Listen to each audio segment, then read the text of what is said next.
Are you waiting to build something big? That's the biggest mistake most people make. We refused to wait, we're in our 20s, and we built a home improvement company past $10 million. Not because we knew everything, but because we were desperate enough to figure it out along the way. If you don't want to waste decades playing it safe, and if you're ready to build success earlier and live stories worth telling and stay ahead of the curve, subscribe now. Let's get into the episode. Today, we've got Parker McGee, son, boyfriend, and the driven leader behind AE Landscape Borders. As a CEO, he's taken the company past $10 million in revenue, all while living happier and healthier than ever. He's fueled by one thing, competition. Not just with others, but with himself. His advice, don't seek resilience, build it. Let's dive into the mindset that built AE and the man behind it. Shall we? All right, Parker. Today, Mr. CEO, the title of the podcast Not is why... Not a bad pick on the white gummy bear either. Yeah, dude. I hope you're enjoying that white haze. Whole debacle between what kind of flavor you'd get. Why the most miserable times of my life provided the most growth? And the first question I'll ask you, man, is when you look back on the lowest point of your life, what immediately comes to mind? Justin, what are you talking about? I'm an entrepreneur. I don't have any low times in my life. Oh, what do you mean? I mean, it's just all sunflowers and daisies. One of the first things that I think about when I think about what you just asked is, and I still remember it, laying in my room at Cityscapes and looking up at the ceiling, and I was just like fucking emptiest I've ever been. And Bree comes in, and I'm not a very emotional guy, as you can probably tell, Justin. And she's like, what the heck is going on? And then I was calling my dad, and my dad was calling her, like, yo, is this guy gonna fucking make it past today? Like, because it was a pretty low time in my life, and it was just because I was a 21-year-old kid who was 5 hours away from my entire family, who got shipped off to pretty much put into a position of a merger and acquisition of Polypro, worked at TSR, came out to Polypro, and was just dealing with a lot of people who, probably were kind of thinking, who the fuck is that guy? I'm 20-something years old, walk into an organization that's had, two guys that have been running it for the past 6, 7, 8, 9 years. So going through a lot mentally, and also a lot, with my, like, working wise, and just probably the loneliest I've ever felt. So that specific moment is something that I think of right when you ask, like, what was the lowest point in my life, or really in this journey, because I would classify. There's been other parts of my life, but regarding the topic of the podcast and the the work life, that was definitely one of the lowest moments of my life.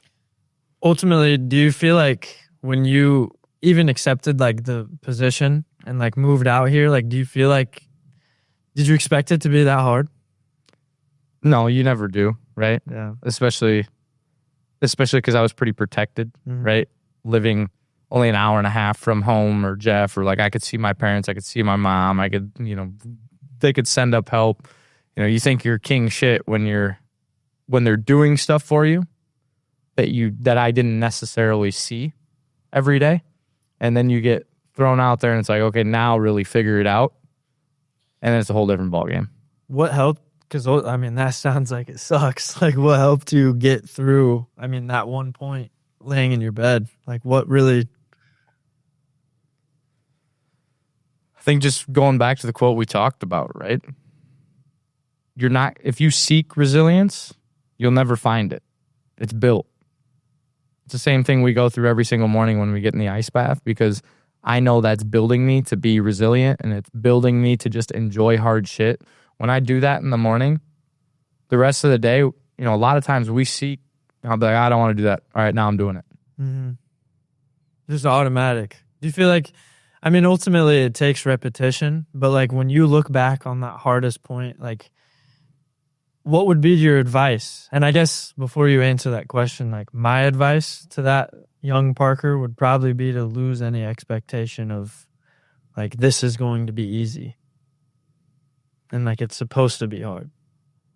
Just really understanding that the most or putting yourself in a discomfort, in a stage of discomfort, will build your character. And you always naturally want to look for the easiest route. Like you want to work the least amount, make the most amount of money. You want to put in the least amount of effort and have the best relationship. You want, all these things where it's, you want to do the least amount over here, but get the maximum results over here, which is a great concept in theory. But like, I'm a firm believer now that like anything we do that like we really want to be successful at, we're going to have to work for. And that's kind of just reality, right? Whereas I don't think that a lot of people out there typically portray it that way, which is why I kind of want to have this podcast, because I know, another person in our organization was kind of going through that same stint, and it just reminded me of like how much, or just reminded me of exactly what I went through, right? And sometimes I lose sight of that because now I've kind of gotten over that hump, and I don't necessarily know if I've ever felt like that again or ever came close to it, but I think I built the traits and the characteristics that will keep myself from ever, going that low again. One thing that helped the individual who was going through the hard time said it was a big refresher knowing that it was normal and part of the process. And I feel like one thing that a lot of people get twisted is like they assume like, yeah, it's not going to be easy, but they don't really understand what hard means. And when they go through it, I feel like one thing that really helped, like that person in particular, was understanding like it's part of the process and it is normal and it's okay. Did you have somebody, I mean, was Jeff like a big person like in that time for you? Oh yeah. Really? Oh yeah. And I think just understanding like and we talked about this before the show, like rock bottom will reset your authenticity. And I feel like that's what it really taught me, is when I got there, I like had a chance to look around and be like, holy shit. And none of this is that serious. Like I'm going to get through this. Let's just go back into work, tomorrow, like, and make sure I continue to work towards like what I wanted to work towards. Right. So I think definitely when you get there, it allows you time to, actually look around, because when you're going and life's good, sometimes you don't even know all the holes in the ship because the ship's still floating. Yeah. It's a different perspective to see like how you allocate your time and priorities when you're looking at it from rock bottom. Oh yeah. When you're looking up. The biggest thing that jumped out to me was like you're kind of saying that bad times are good. Like walk me through that. I'm the guy that now gets nervous when stuff is too good. Yeah. Because I know I'm going to have to come down on that roller coaster. Yeah. Right? Whereas when all the stuff is going wrong, I'm just going to, this is going to come back up. I'm not worried about this. Right? The last thing you want is this. Yeah. Right? Like the more you can baseline it and just ultimately stay consistent throughout the whole thing, because there's going to be eaves and troughs when you're going through things that are, that lead to a result that's worth achieving. Well, we kind of talked about this the other day, right? From a standpoint of money, and Tim, you'll like this too. It was talking about the book is it's Die with Zero, right? And it's the concept of spending all your energy, spending all of your money, spending like everything you have in the life you live now, because too many people will just hold on to that. And then when they die, it's like, what are you going to do with that? Right? So he talks about when he was making $5,000 a day or $5,000 a month, he was, and this was in New York City, so that's not very much money. He's living there and he's like not doing much outside of just going to work, going back to his apartment. Right? And he eventually knows he's going to work his way up on Wall Street to, become the super wealthy individual. And he's like, I was just robbing.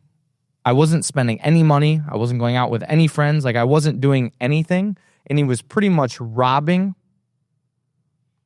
his life at a lower state, or he didn't have as much wealth. He was robbing his lifestyle at that point in time to pay his wealthier lifestyle, if that makes sense. Like, right now, if I don't spend that money on anything I like and I don't go enjoy anything that I want to do because I'm just so focused on like working towards my goal, like, ultimately, like, why would I do that? Because I know I can go do the things when I get to my goal. Like, why don't I enjoy some of them right now? Because I'll have all the resources when I get there. Like, stop worrying about the right now, which I thought was a very interesting concept.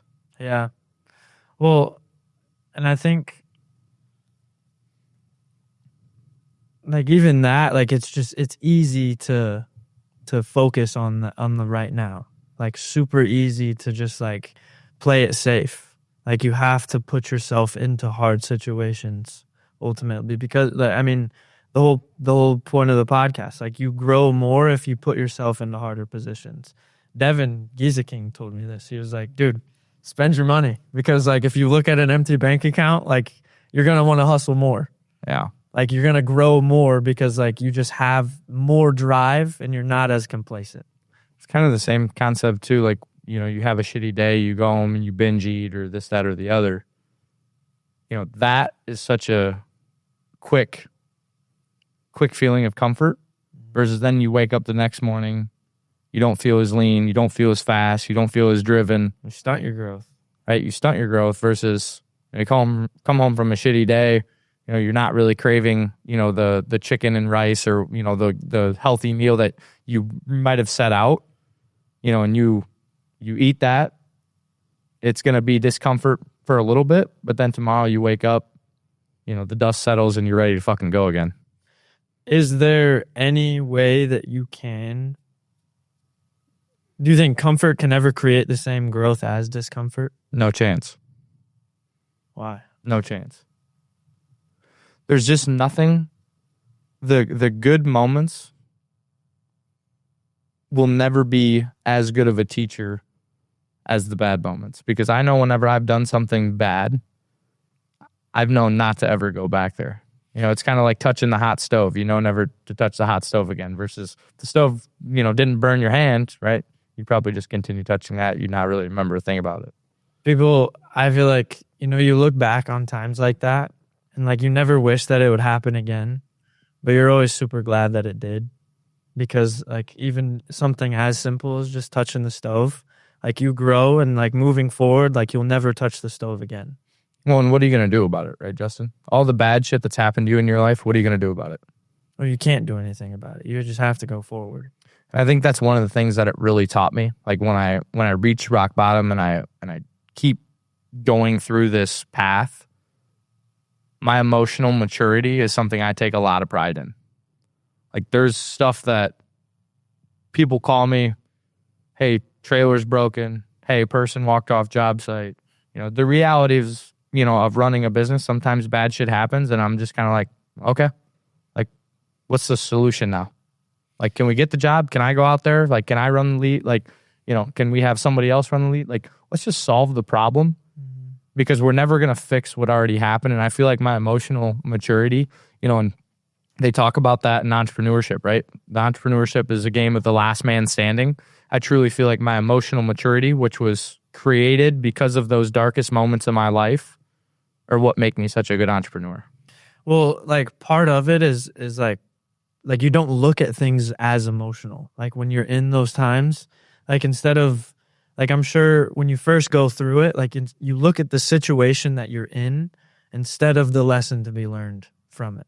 Yeah. Like, and as you don't get like stone cold, like, heartless, but you get to see things from a higher level because it's happened before, and you can, piece together a solution or a lesson to be learned. Because, I mean, there's no such thing as hard times for nothing. Like, you're not suffering for no reason. Like, and I think that's one thing people get twisted too, is like, this just fucking sucks. Like, there's no reason for this. But there's a quote, you're only worth what you're willing to suffer for. Does that make sense?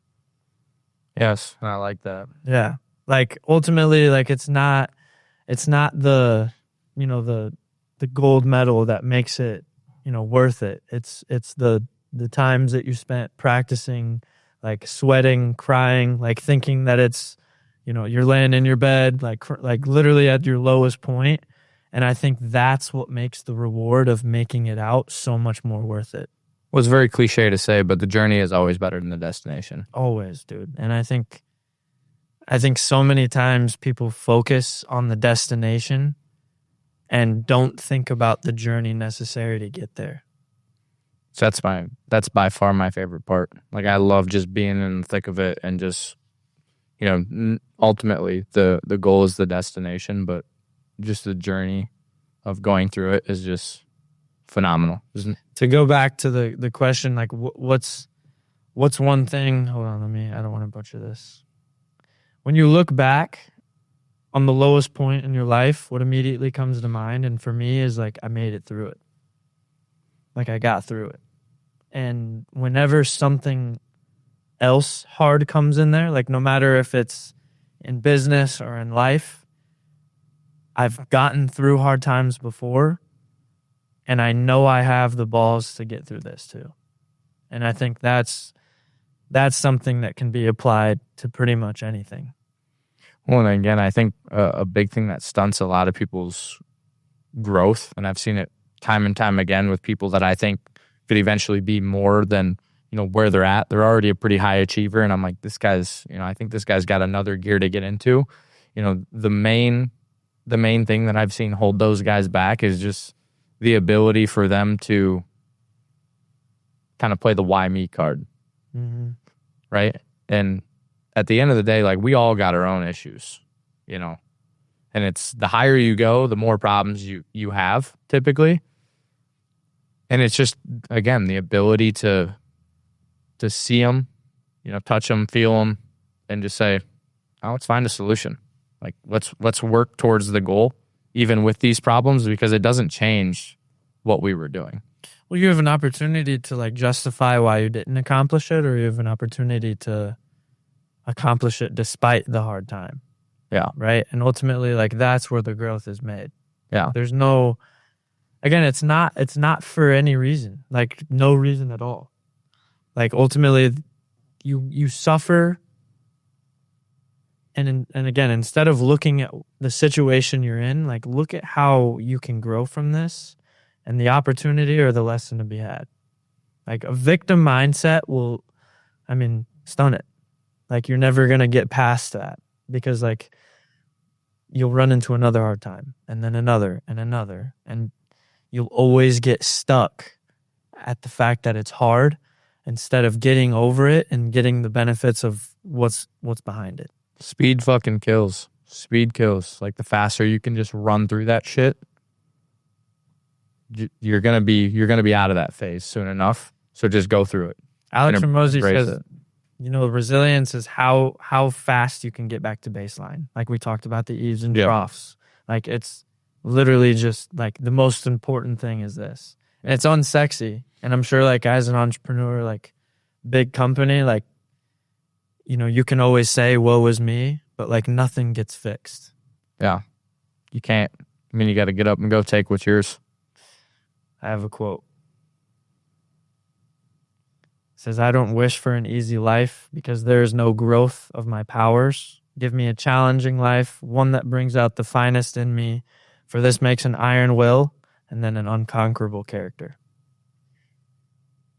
What, if you could go back, what would you change, or would you change those hard moments? Absolutely not.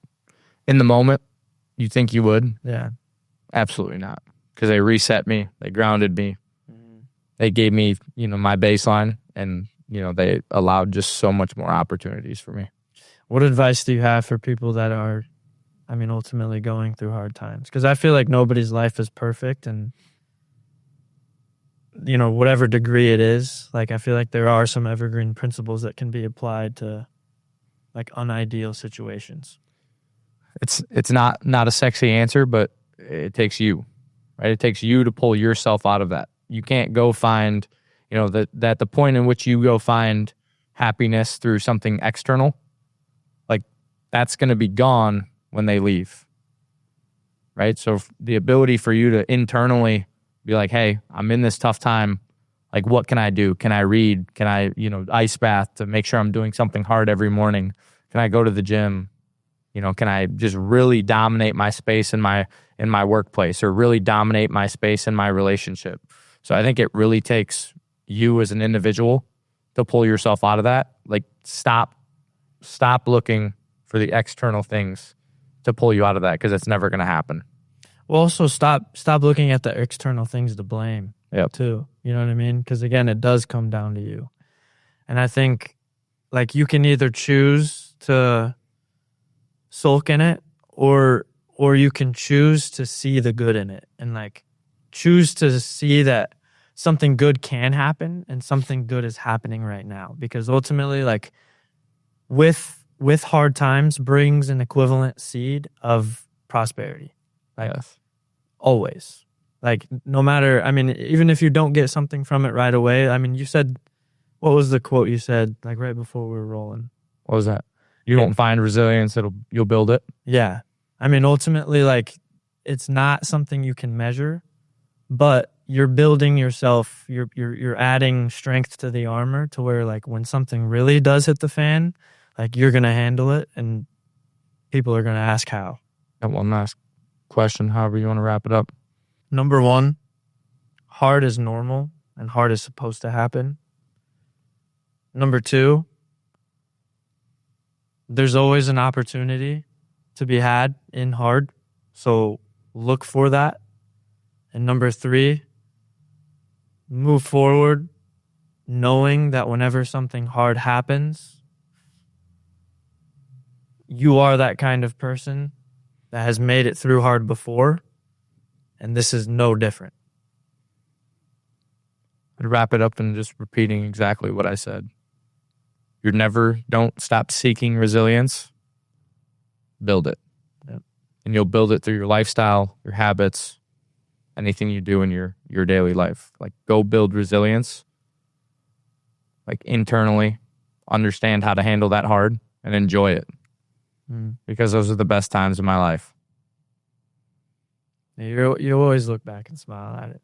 Like, always. Have to. Because and here I just want to say this too. Like, you'll look back and just be like, oh, like, poor guy. Like, he thought that was a big deal. You know what I mean? Like, it's never, I don't know. Like, there's always going to be bigger problems. And if you can't handle the ones you're dealing with now, like, accept the fact that, there's not going to be a level up.